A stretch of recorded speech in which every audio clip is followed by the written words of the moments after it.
இன்னும் சற்று நேரத்தில் தமிழ்நாடு சபாநாயகர் அப்பாவு மீது அதிமுக கொண்டு வந்த நம்பிக்கையில்லா தீர்மானத்தின் மீதான வாக்கெடுப்பு நடைபெற இருக்கிறது.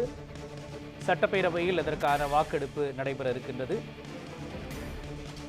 விரிவான விவரங்களை வழங்குவதற்காக நமது செய்தியாளர் சாமுவேல் எபினேசர் இணைந்திருக்கிறார். சாமுவேல் எபினேசர், இந்த நம்பிக்கையில்லா தீர்மானம் குறித்த விவரங்களை நீங்க பதிவு பண்ணலாம். மோகன், இன்றைய தினம் தமிழ்நாடு சட்டப்பேரவையில் அதிமுக தரப்பில் கொடுக்கப்பட்டிருந்த சபாநாயகர் அப்பாவு மீதான நம்பிக்கையில்லா தீர்மானமானது நேரமில்லா நேரத்தில் கொண்டு வரப்பட உள்ளது. தற்போது வினாவிடை நேரமானது சென்று கொண்டிருக்கக்கூடிய நிலையில் தற்போது இன்னும் சற்று நேரத்தில் இந்த நேரமில்லா நேரத்தில் சபாநாயகர் அப்பாவு மீது அதிமுக தரப்பில் கொடுக்கப்பட்டிருந்த அந்த நம்பிக்கையில்லா தீர்மானத்துக்கான குரல் வாக்கெடுப்பானது நடைபெற இருக்கிறது.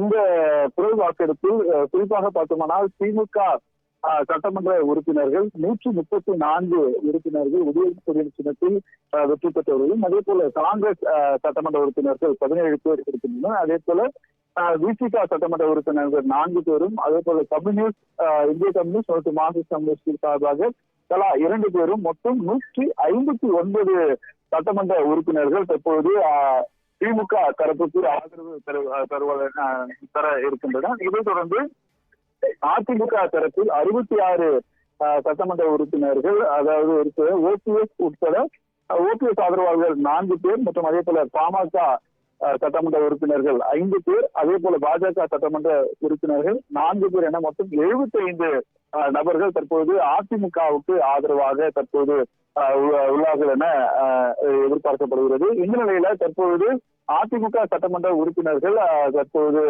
அவை உள்ளது. அதாவது முன்னாள் அமைச்சர் செங்கோட்டையனிடமும் பேச்சுவார்த்தை நடத்துவதற்கான காரணம் நம்மளால் பார்க்கப்படுகிறது. குறிப்பாக பார்த்தோம்னால் இன்றைய தினம் சட்டப்பேரவை சென்று கொண்டிருக்கக்கூடிய சூழலில் அதாவது அதிமுக கொறடா எஸ்பி வேலுமணி மற்றும் தங்கமணி உள்ளிட்டோர் அதாவது செங்கோட்டையனிடம் அழைத்து பேசுவதற்காக பேச்சுவார்த்தை நடந்ததாக தெரிகிறது. இதைத் தொடர்ந்து செங்கோட்டையனும் தற்போது அதிமுகவினர் தரப்பில் அழைத்து தற்போது பேசப்பட்டு வருகிறார். இது மட்டுமல்லாமல் காலை தினம் அதாவது இன்றைய தினம் காலை அதிமுக தரப்பில் எதிர்க்கட்சி தலைவர் எடப்பாடி பழனிசாமி தலைமையில் சட்டப்பேரவையில் அவர் கூட்டுத் தலைவர்களுக்கு கலந்து கொள்வதற்கு முன்பதாகவே அனைத்து சட்டமன்ற உறுப்பினர்களும் கூட்டி ஆலோசனையானது செய்யப்பட்டிருந்தது. இந்த ஆலோசனைக்கு பிற்பாடுதான் அவர்கள் சட்டப்பேரவைக்குள் சென்றிருந்தனர். இந்த நிலையில் தற்பொழுது இந்த நம்பிக்கையில்லா தீர்மானத்தில் ஓபிஎஸ் ஆதரவாளர்கள் அவருடைய நிலைப்பாடு என்ன, அதே போல